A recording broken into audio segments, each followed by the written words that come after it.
Fala pessoal, tudo bem? Nesse vídeo eu quero falar com vocês sobre os 5 inimigos do jovem cristão. Quando eu me propus a fazer esse vídeo, eu preciso dizer que eu fui influenciado, impactado, motivado por uma edit que eu vi lá numa outra rede social, que mostra um certo pedaço de uma luta em que o Homem-Aranha estava tendo. É um recorte dos quadrinhos, e eu não sei qual é, mas eu vou deixar o link aqui na descrição do vídeo, então você pode eventualmente depois encontrar e me dizer de qual que é essa cena. O mais importante a dizer aqui é que nessa edit que eu vi, o Homem-Aranha estava meio que lutando, vamos dizer assim, com um ser que tinha cabelo branco. Talvez aqui, vocês que já sabem isso já vão saber qual é. O ser tinha olhos brancos, terno, olhos brancos e um cabelo como se fosse de fogo, e também era branco.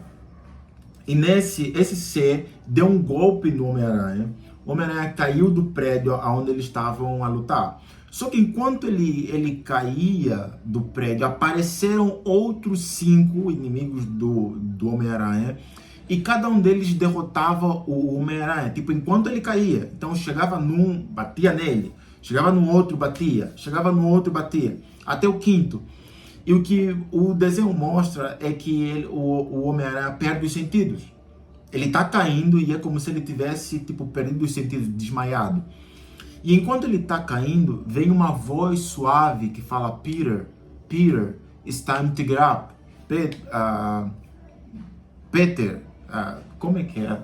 Pedro, né? Se fosse para traduzir no português, a gente iria chamar Pedro, mas a regra universal é que os nomes não se traduzem. Então é Peter aqui também. Peter, Peter, é momento de levantar, é a hora de levantar. E aí essa voz que soa de dentro dele faz com que ele acorde. Quando ele acorda, ele lança as teias dele e ele volta pelo mesmo caminho que ele desceu e vai vencendo cada um dos inimigos dele até ele chegar para lutar no mesmo ser que o empurrou. Muito bem, dito isso, o corte para ali. Deve dura quanto tempo? 49 segundos. Eu vou deixar aqui de novo na descrição. Eu inclusive recomendo que você veja a edit primeiro e depois você volta para esse vídeo, tá bom? Que daí vai fazer mais sentido essa metáfora que eu estou usando. Mas vamos lá. Supondo que você já colocou pause no vídeo, você já foi assistir e daí você voltou aqui. Quais são então os 5 inimigos que eu elenquei como os 5 inimigos do jovem cristão? O primeiro é a luxúria, tá? O que é a luxúria? Eu fiz uma pequena anotação aqui e eu queria ler com vocês. A luxúria é o desejo intenso pelo corpo. É o desejo intenso e descontrolado pelo prazer sexual, vício sexual, né? É a exploração desenfreada do prazer. Está relacionado com a lascívia, que é a propensão à luxúria, obviamente, inclinação à luxúria, a sensualidade exagerada. Eu resumi tudo isso como a indisciplina do desejo sexual. E eu coloquei isso como o primeiro inimigo do jovem cristão, não apenas porque é o primeiro inimigo que aparece no Homem-Aranha enquanto ele está caindo, né, nessa edit que você já assistiu, mas também porque nós vivemos numa era em que, se a gente levar em conta o elemento biológico, que seres humanos são visuais por definição, então aquilo que é da ordem do visual chama muito nossa atenção, a gente vai ver que na cultura existe um apelo generalizado, constante, para que a gente viva um estado constante de hipersexualização. Se você ficar muito distraído, as músicas têm esse apelo. Os programas de TV têm esse apelo. Até programas que supostamente deveriam ser para crianças têm esse apelo. Não preciso dizer como é que são as plataformas de streaming, como Netflix e outras plataformas, onde qualquer filme que você for assistir, que não seja um filme ou seja muito assim nichado, você vai ver algum tipo de cena que é imprópria ou que você não queria ver. E isso é muito interessante porque chama atenção para nós que é exatamente o fato de que existe esse apelo generalizado, que isso é colocado, e eu coloquei nessa primeira lista, como um dos principais, se não o principal inimigo do jovem cristão. E aqui, seja você homem, seja você mulher, eu não estou falando especificamente para homens, apesar de que homens são muito mais, se a gente for falar sobre, por exemplo, recorte em termos de pornografia, a maior parte de usuários são homens. Mas não se engane, existe um contingente gigantesco de mulheres que também usam, que também são viciados. Mas o grande ponto aqui não é sobre qual é a percentagem, eu não quero entrar nessas especificidades. O que eu quero apenas dizer é o como que, se você quiser ter noção do que está acontecendo, ou se você quiser ficar atento ao fato de quais são os 5 inimigos seus enquanto jovem cristão, o primeiro deles é a luxúria. Depois eu vou falar sobre como é que a gente vai vencer eles, tá? O segundo inimigo do jovem cristão é a preguiça. E aqui eu quero muito poder compartilhar com vocês alguns versículos bíblicos. Sobre a luxúria, eu vou só citar aqui rápido para não perder o jeito para você. Eu preparei alguns versículos sobre os 5 inimigos. Então, por exemplo, um versículo sobre luxúria. O primeiro é Tiago, capítulo 1, versículo 14 e 15. Mas cada um é tentado quando atraído e engodado ou enganado pela sua própria consciência, pelo seu próprio prazer. Então, o prazer, havendo concebido, dá luz ao pecado, e o pecado, sendo consumado, gera morte. Mateus 5, 28, por exemplo, eu, porém, vos digo que qualquer um que olhar uma mulher para a cobiçar, já em seu coração cometeu adultério, mostrando que qual é a gênese, qual é o começo, digamos assim, daquilo que é o pecado da luxúria, seria esse pensamento que vem primeiro e depois é consumado, ok? Mas nós já falamos sobre luxúria, então vamos agora voltar para falar sobre a preguiça. Eu selecionei aqui alguns versículos e todos eles são do livro de Provérbios e de Eclesiastes, que são livros que eu acabei de terminar de ler. Então, por exemplo, no livro de Provérbios, o Provérbios 20, 13, fala assim: não ame o sono, senão você acabará ficando pobre. Fique desperto e terá alimento de sobra. O Provérbios 10, 4 e 5. As mãos preguiçosas empobrecem o homem, porém as mãos diligentes lhe trazem riqueza. Eclesiastes 10, 18. Por causa da preguiça, o telhado se vinga, por causa das mãos indolentes, a casa tem goteiras. Provérbios 6, de 6 a 8. Observe a formiga, preguiçoso. Reflita nos caminhos dela e seja sábio. Ela não tem chefe, nem superior, nem governante, e ainda assim armazena as suas provisões no verão e na época da colheita junto ao seu alimento. Último versículo, 2 Tessalonicenses 3:10. Quando ainda estávamos com vocês, nós ordenamos isso. 2 pontos. Lembre-se, quem escreveu o livro de Tessalonicenses é o apóstolo Paulo. Ele falou assim, 2 pontos. Se alguém não quiser trabalhar, também não coma. Então, você vê que há um forte apelo na Bíblia contra a preguiça. E quando a gente começa a olhar do ponto de vista da psicologia, a gente começa a entender então que um dos grandes pontos que está em voga é a tal da procrastinação. O que é a procrastinação? A procrastinação é uma resistência a uma atividade que precisa ser feita. Seja porque te foi imposta de cima para baixo, seja porque alguém disse que seja porque você disse que ia fazer, mas você tem uma resistência em executar aquilo. Em outros vídeos a gente vai falar um pouquinho mais sobre procrastinação, mas saiba que o segundo inimigo do jovem cristão é a preguiça. O segundo é a raiva, é essa emoção descontrolada, agressiva na direção de uma outra pessoa.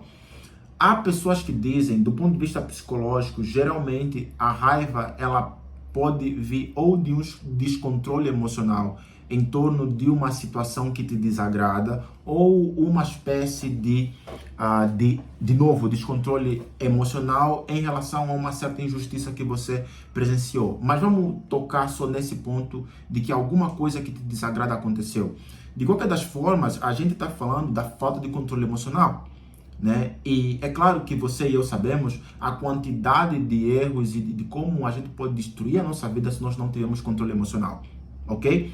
Vamos lá para o próximo, porque o nosso tempo está acabando. Já temos 10 minutos aqui.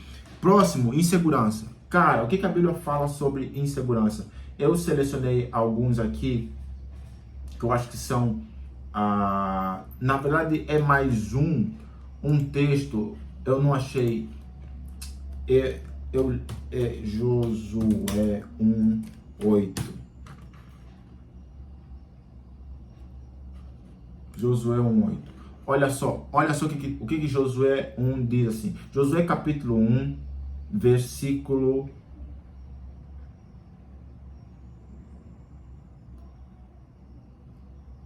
Tá aqui, versículo 6, diz assim, Josué 6, diz assim: Sê forte e corajoso, porque tu farás este povo herdar a terra que jurei a seus pais.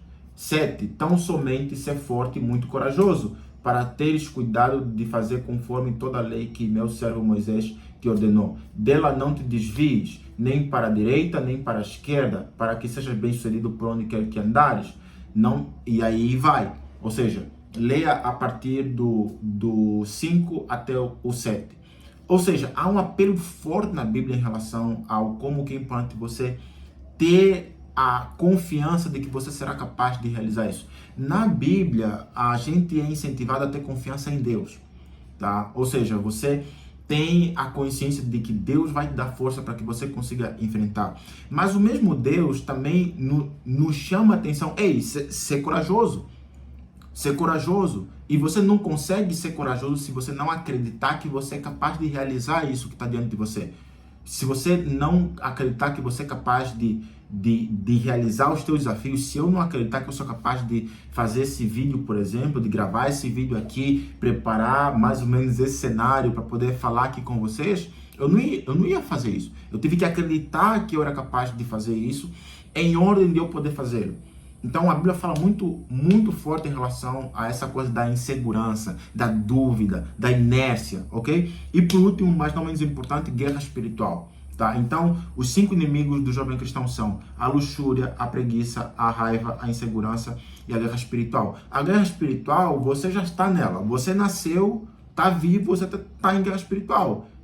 Alberto, mas como assim? Você é uma pessoa que estudou um monte, fala sobre artigos científicos, tem um canal que fala sobre psicologia e teologia e tal, e você acredita em guerra espiritual? Sim, eu acredito.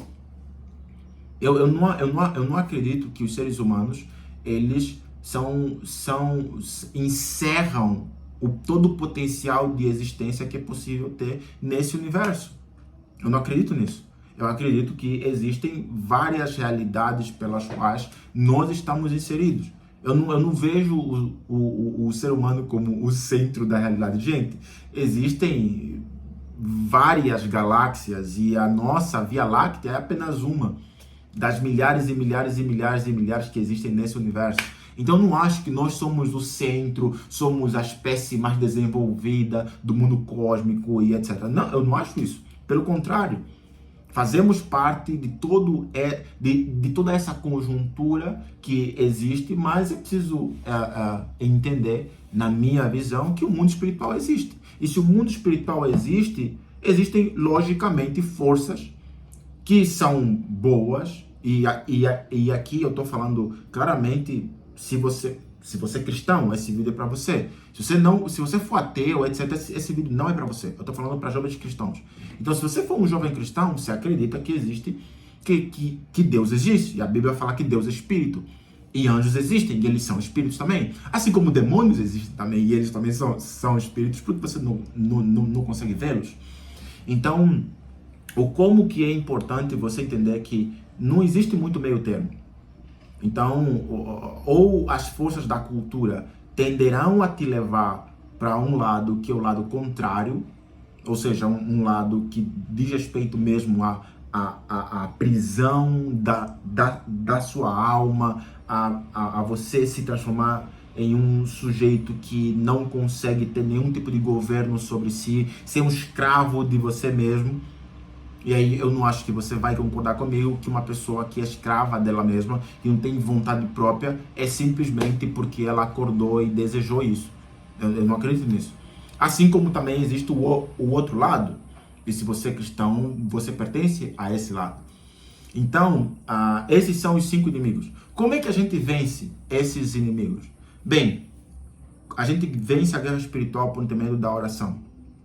A gente vence a insegurança por intermédio da Bíblia. Lendo o que a Bíblia fala. Deus várias vezes na Bíblia fala, não temas, não temas, não temas, estou contigo, não temas, não... Lendo a Bíblia. Como é que a gente vence a raiva? A raiva que, enquanto descontrole, principalmente se você for homem, mas mulher também, eu queria muito te incentivar a fazer atividade física. A atividade física vai te ajudar a desenvolver um controle maior das tuas emoções, tá? A preguiça, disciplina, ou seja, a capacidade de você entender que coisas precisam ser feitas, sabe? Faça recurso de alarme, faça recursos de vários elementos em ordem de você conseguir, ok? Fazer aquilo que precisa ser feito. Existem várias coisas que ninguém vai fazer por você, apenas você vai poder fazer, tá? Isso é disciplina. E sobre a luxúria, mesma coisa, disciplina. Se você sabe que tal coisa, tal lugar, tais pessoas vão te induzir a se tornar um escravo dos desejos, talvez você não deveria estar com essas pessoas nesse lugar e fazendo tais coisas. Lembra-se sempre que qual é o problema do excesso, da luxúria, do vício e tal. Qual é o problema disso? O problema disso é que essas coisas te tornam escravo. E se você é escravo, você não consegue cumprir os propósitos de Deus na sua vida. Se você for escravo, você não consegue realizar a tua vocação. Se você for escravo, você não consegue viver aquilo que Deus criou, aquilo que Deus preparou para você. Porque você está escravo. Então não é só sobre, é moralmente errado. Não, é mais do que isso. É porque se você for escravo de qualquer uma coisa aqui, da preguiça, da raiva, da insegurança, se você for uma pessoa escrava, você é prisioneira. E prisioneiros não têm força para cumprir com a sua missão. Precisam ser libertos. Então, o meu desejo é que você, assim como o Peter Parker, possa, apesar que está caindo, possa, sabe, ser desperto por essa voz. Peter, it's time to get up. Peter, está na hora de você levantar. Que você possa levantar também. Eu espero que esse vídeo possa ser útil para você. A gente se vê até o próximo vídeo. Até lá. Tchau, tchau.